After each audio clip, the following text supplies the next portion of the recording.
The turtle and the deer. The turtle and the deer. How's it going, guys? Hello? Well, It's been too long. I've been hibernating. Feels like a year, Coach. Feels like a damn year. So, we have How are you guys? a lot of news here. A lot of news that we've missed out on in the past, 2 weeks? Month? I'm PJ. And I'm Brandon. I'm the deer. I'm Turtle. Turtle and deer. You see how that man had so much energy? I walked up, I was like, what is this man doing? Yeah, I didn't know what I was doing. I don't know where that energy came from, honestly. I've been sick for the past day, so I've been Just a working. quick cold. I've been going just a through quick cold. But, I've been going through some tough times, but you know what? now, we have some new content information for you guys. With this new league of the AAF, Alliance of American Football, for those who don't know, we're going to be covering a lot of that, and that starting up is really an opportunity for us, we feel, as content creators. Yeah. To really start helping to help ourselves grow better, because feel like we're pretty on top of some of these teams. Most of these teams here just started up this last weekend, right? Last weekend. So what was that? February 9th, the first game. Yeah. Games were. There was 2 games, and then on Saturday, and then 2 games that Sunday. Yeah. So it's very fun to watch. I'm excited for the league. I think it's amazing for football as a sport, just to get down to the real roots and core of what football is. You know what I'm saying? You see all these other sports teams that are Different types of sports. Different types of sports is what I'm trying to say. Have D leagues and developmentals and all this good stuff. But the Broncos never really did. Don't. I mean the AFL maybe, but come on now. The NFL really doesn't have has a farm system. The Canadian Football League isn't a farm system. Nah. And now you're seeing that football guys are creating the AAF. Former players. Vince so. McMahon, the WWE boys, trying to bring the XFL back. And I'm which is not mad coming at back that. next year. I'm not mad at that either. But I also see a lot of pro wrestlers, if you would, like WWE's in there. I really do. I think they're kind of gonna make they could really make some money off it. Just like fake hits, stuff like that. Or over exaggerating stuff. I'm gonna see it, and that's exactly what I expect from the XFL. I don't think it's gonna last very long. I think it's gonna be funny to see, funny to watch. Yeah.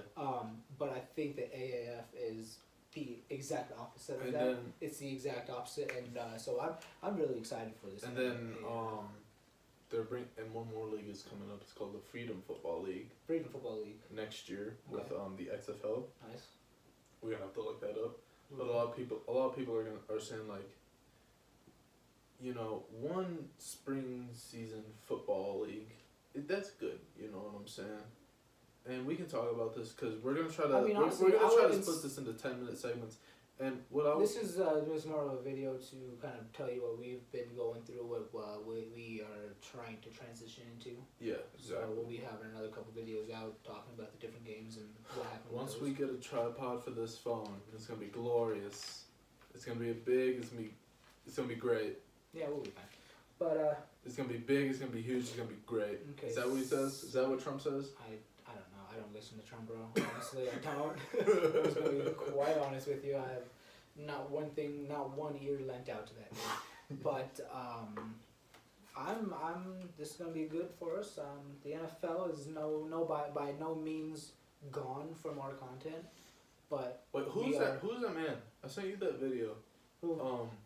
Remember when they were talking about the AAF? Oh, Dan Orlovsky. Uh, Do I have to get on your case, bro? I am a diehard Broncos fan, and I will be to the day I die. I stay up to the minute on everything. This from the day it comes out, for the minute it comes out. I'm on Twitter. I'm on YouTube.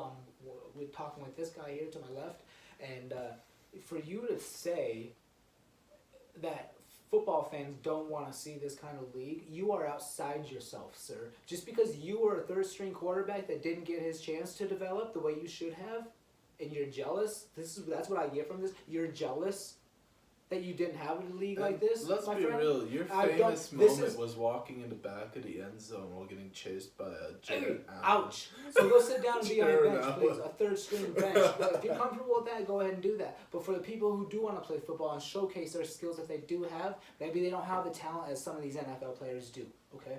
But That's for why you to they're say, in this for league. you to say a fan does not like this because they have to root for one team, basically is what I got from you. Get out of here. And I mean, I understand. Like one team.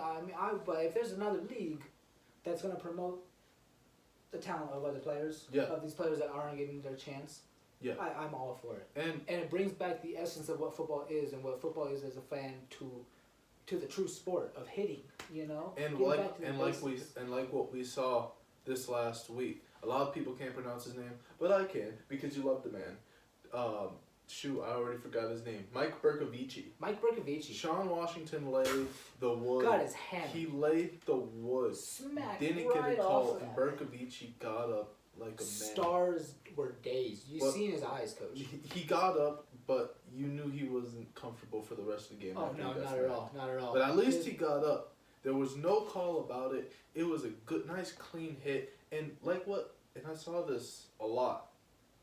Guys were putting their body weight onto the quarterback Yes, when they he were. got hit. I seen that too. And there were- That's what I like to see. There were no calls. So NFL, you gotta just look. It's like, look, man. Look at the this is reason- what they're like, playing you the can- sport for. They're you signing can contracts protect- for this reason. You can coach. protect the quarterback, but don't take away what the defense is made to do. the essence of what defense is and put all the power into the offense. You know, Exactly. because you can have all the explosive plays you want on offense, but when you have an explosive play on defense, you're getting penalized for it. Mm-hmm. You know, and it's just it doesn't And then make when any plays that sense. should be penalized don't get penalized. And that's everybody why goes crazy. I'm really excited about this league. I hope you guys are as fans. We've already got our teams picked out. You know who we We're like. stallion You know, boys. We're stallions. You know we're still sticking with the horse theme with the Broncos and Stallions, but mainly just because they're closest. I know Arizona's there, but Arizona, and the other Arizona's thing- that stud of a team, but I can't always just go for it. exactly. I Go mean, for I'm an number underdog one. guy, so I'm gonna go for the underdog team, and that's what the Stallions are. And you can see in the news that you read about the Stallions. You know, a lot of people are optimistic on them. They said their win was, or their loss was It was a tough loss. a tough but good loss. It You know, was- they it- showed fight, coach. It was They tough, showed fight. They 'cause had 22 points. on You the had board. a 16-8 deficit at halftime. Did they come back and tie the game? I don't think they ever got close No. to tying it. So like, you just had a few mishaps. The defense couldn't stop the offensive onslaught that was the hot shots, but costly turnovers did make it to where was the it 2 game. picks and 1 pick from starter and backup? Yeah, No touchdowns? you couldn't get through. I forgot the quarterback's name, but he pulled his hamstring. Mm-hmm. You know, the offense for the Stallions Josh looks Woodrow. great. Josh Woodrow.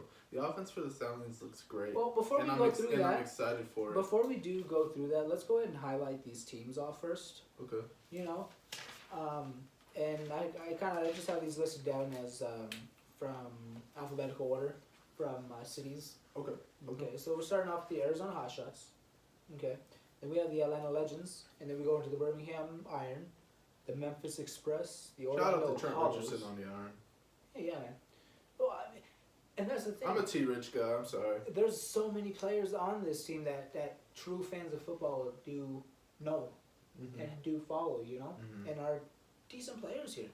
So from the Memphis Express, we go to Orlando Apollos, Salt Lake Stallions, whoop, and then the San Antonio Commanders, and then we end off with number 8 team is San Diego Fleet. Whew, that was a tough game for those Fleets for that first one. But so those are our 8 introductory teams to this league. And I love every single one of them. Every one of them. You stay up to date with them. You know, we know who's on the rosters. The thing We're is, staying though, up with stats here, coach. the thing is too is what's tough is, you know, these are teams of backups, right? And and it's just like the NFL. You don't know who's good until you see them Until play. you see him play, coach. Until you And- see him play. I'm sorry, but San Diego and Atlanta and Memphis are gonna probably be the 2 worst teams in the league. You're gonna have the Fleet that are just not gonna be where they need to be Right. as a team. Right. To that point, you may see Birmingham and Salt Lake. They're just gonna be battling around in the middle. You know what I'm saying? San Antonio is gonna be one of those teams that has high aspirations, but just for some reason Can't crack that number 2 spot. they just can't get anywhere. Orlando's definitely that number 1 team in the East. Garrett Gilbert looks like a star. He's a stud. That man's a stud. The Orlando team in general, especially Orlando and the Hotshots, who will be the number 1 in the West. We already made our predictions a long time ago. We didn't make the video about it because Yeah. we've been contemplating a lot on like, do we want to make these videos now or do we want to wait until we can actually get somewhere to make these videos. But Orlando and Arizona, I expect them both to be the number 1 seeds in their respective conferences, and I expect to see some wonderful games because it's a round robin. I think it's a double round robin, isn't it? Yes, it's a double round robin, so they're gonna see each other twice. Exactly. Everybody's gonna see each other twice. So see, that's the cool I'm thing excited. about I'm this. excited for some I'm excited for some, D-League football. D-League football, and that's what this is. But it's exciting to see as a fan, and I keep on saying, I keep on going right back to it. But it's really what you want to see, because you want to see those behind the scenes characteristics of a quarterback or just any position in general getting developed, and you don't see that in the NFL. All you see are the number 1s, that's basically what, and you get a couple handful of backups, And the only way the backups get in is if the number 1s get hurt. Exactly, and you never want to see the backups. Joe Flacco get hurt, goes down, Lamar Jackson shows up. And I mean, that's fine. I mean, that was probably the whole plan, the rest of the whole for the Ravens. And we can get back into that too. This was just an introduction, but we'll talk about the draft whenever the draft shows up. Draft shows up. We also do have some breaking news. The Broncos are in talks with the Ravens for Joe Flacco. He's not really too high on it. I'm waiting. Coach. I'm not waiting, bro. I'm making a. I'm not waiting. I'm waving. Oh, waving. I'm waving around. Well, I mean, same thing. I mean, I'm making a prediction here, and I think it's going to be good. I mean, he's going to bring a veteran presence to that locker room. Okay, that defense is going to be able to focus on being a defense, and it can go either way. It can go either way. Maybe it's just going to turn into another Case Keenum. But from what my eyes tell me, my 2 eyes tell me, Flacco's a better quarterback. He's the best quarterback, veteran option that we could have went after. I mean, really. Nick Foles, they're a toss-up between How Nick many Foles more veteran quarterbacks do we get in John Elway's tenure before we decide to actually draft a quarterback? He might, these 3 years Joe Flacco has left on his contract. 3 years John Elway has left on his contract. 3 years Von Miller has left on his contract. Oh! We can see all 3 of these guys just ride off together after 3 years. If we decide to keep Flacco for that long. And see, the good thing about this Flacco thing is we're not paying him. We don't have to pay him money if we want to get rid of him, bro. Mm-hmm. We can cut him and just wipe our hands. Nothing. Zero. Mm-hmm. Zero. I have more money than he would have if we cut him in 25 cents right now. This man has 25 cents. Okay. 25 cents, exactly. That's what I'm saying. It's a no risk situation. Yeah. So why such the hesitation? Why such the hesitation on Joe Flacco? Because it's 34. I think more. He's free quarter. He's a free quarterback. He is a free quarterback. And we gave him a 4th round. We're gonna give him a 4th round. Free always isn't good. I mean, as of right now. As of right now. As of right now, you would rather eat $11 million on Case Keenum? Oh. Really? To think about it, like and to say it's going to be a long shot for us to get to the playoffs, but I could see us making the playoffs with Joe Flacco, Emmanuel Sanders, Courtland Sutton, having the run game that we had last year, having Mike Munchak come in and coach that offensive line, pick up some more people here. This is the first splash that John Elway's made. There's still a name out of Le'Veon Bell. If you want to go be good right now, break the bank on Le'Veon Bell, coach. Go do it. Not Antonio Brown. Not Antonio Brown. But now with having Joe Flacco here in Denver, we have a big name. We have a name valued quarterback again that will be interesting for players that are free agents. If that makes any sense to you. And it's not the biggest name like Peyton Manning, but look at what happened when we got Peyton Manning. The free agency was awesome for us, Coach. You got Ware, Sanders, T.J. Ward, Talib. I mean, we built. And we still have Sanders. So if we can, and we still have Sanders, and we're bringing him back from what I hear, which I'm not mad at. And Sanders, if he gets paired with Joe Flacco, oh my goodness. All Joe Flacco need, and Joe Flacco had a lot around him too. And we already talked about this before we got on here. But this man was excited. He was emotional about it. He only had 20. Okay, he's only thrown 27 touchdowns in his whole career, the highest in any season. Okay, 27 touchdowns. He's had a great offensive line. He's had a pretty good run game every year.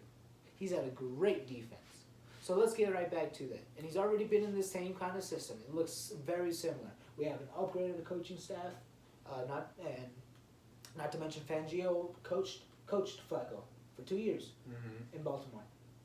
First 2 years of Joe Flacco's career. First 2 years when he came in. So he already knows what he has in Flacco. And with Fangio being a mastermind of the defense, now he's a CEO of the offense. He's comfortable with knowing he has a veteran quarterback that he knows that can run the offense that he wants to do. He knows he has a Philip Lindsay who's coming out back off a surgery, rip the wrist. I hope you get you come right back to form. You got Royce Freeman. Let's step it up a little bit. A little bit of ankle injuries. Now. And I mean the receiving core. I love the receiving core. Tight ends. Get rid of Andre Holmes, please. Andre Holmes, yeah. What do we have him for? Let's go invest. Let's go break a bank on a tight end. Let's go make some splashes. Let's go break the bank on a tackle. A right tackle, a left tackle, whatever it is that you need, and don't be afraid to go draft one this year. A lot of things start to get moved around when you have a quarterback like Joe Flacco who he's not going to be a record breaker. Okay, I understand that and I get that. He's going to be a mediocre quarterback. Okay, that's fine. If he's going to get us wins, he's going to get us wins. And if he's going to be a name that attracts bigger names to Denver again, I'm all for it. With Simeon, Osweiler, and Paxton, we went 5-11. With Keenum, we went 6-10. Do you think? Well, what do you think? And you said it yourself. He's a mediocre quarterback, and we all know that we're gonna struggle. We don't have a great pass. We don't have a great pass offensive line.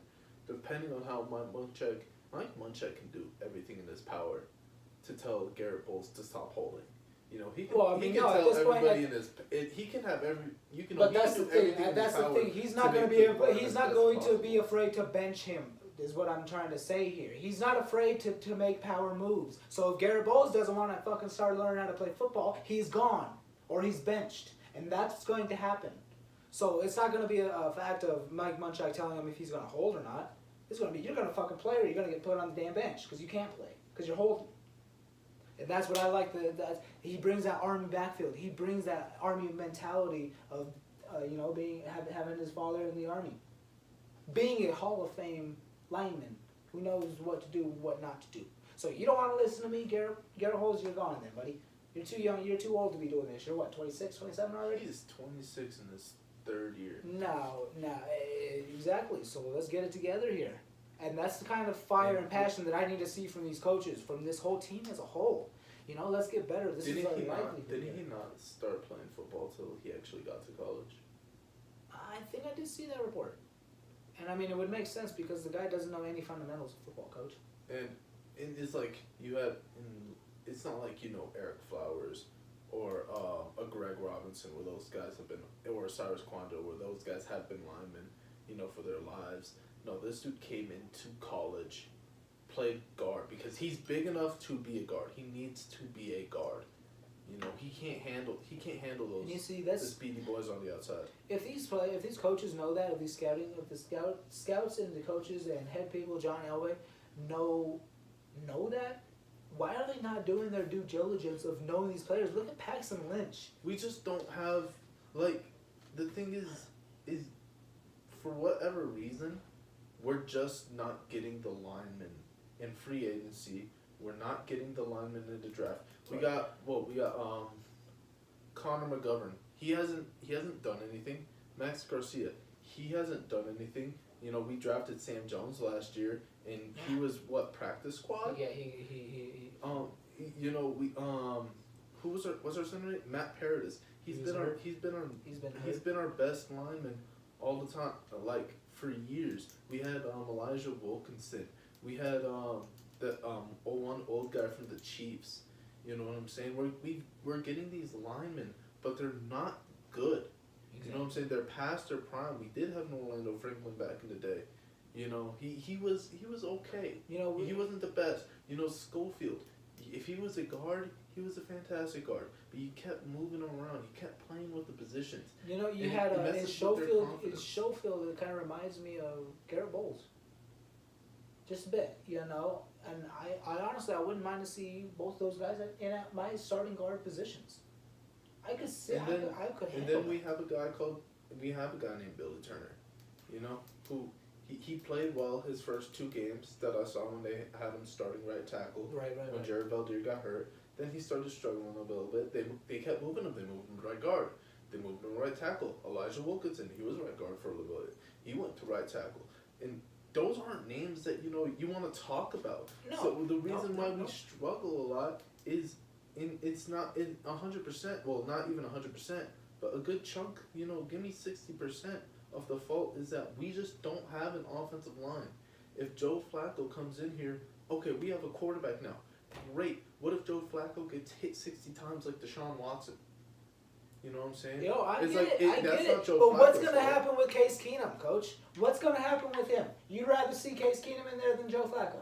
How many times did Case get sacked this year? I don't know, but that's just the point. That's the point. I don't care how many times he got sacked.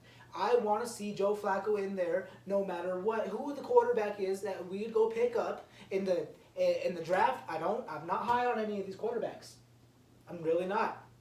So if you're gonna give me the best available veteran, that's proven that he's gone to the Super Bowl, who has 11 touchdowns in his playoff career, 0 picks, 3 touchdowns in his Super Bowl appearance. You're gonna tell me you don't want that. You don't want that upside that he brings. I understand we don't have the line, but you got to look at Mike Munchak, okay? And I'm sorry, I know one person isn't gonna do it. The coach isn't gonna do it all himself, but he's gonna know what kind of positions are gonna go where. He's gonna know what to do with that, and I do believe it. In the core of who I am as a fan of what I watch football, I can see this team being light years ahead of last year, and the year before that. Nowhere near the 6 years ago with Peyton, of course. And if it does happen, wow, how many fans are going to be put to shame as Denver Broncos? All the shaming that I've seen from Joe Flacco on Twitter has got me just enraged. For the price that we got him for, or are going to get him for, I mean, Nick Foles, okay, Nick Foles, he's younger, yeah, we're going to have to pay him how much? We're going to have to overpay just like we did for Case Keenum? Really? Dude, we don't need to overpay for Nick Foles. Let the Jaguars overpay for Nick Foles. Exactly. So, I mean, it's all the wait and see game at this point. We still have many months until we can even start seeing anyone practice. You know? We have weeks before. And I'm getting fired up about it. We have weeks before people. I don't get the hate for Joe Flacco already here. I don't get it. I don't agree with it, and I mean I'm showing it. I'm wearing it on my sleeve right now. I mean I'm 100% full-fledged right behind you, Joe. So I mean, more power to you. Go Joe. You're gonna have that roster is gonna be looking to you. They're gonna be looking for your veteran presence, and I know you're not a vocal leader. You're more of a laid-back, watch me do it kind of guy. Okay, so now he's not only playing.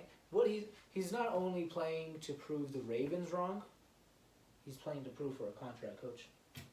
Okay, another contract. So now he has the motivation. As fans, we know he's not a long-term. We're not going to see him for 5 years, 4 years, not even with 3 years probably. Okay, and I'm fine with that. I'm win now mode. John Elway is a former player who, and if you think of all former players, any player you want to fucking win, Coach. You're not trying to go through a rebuild. So for us to,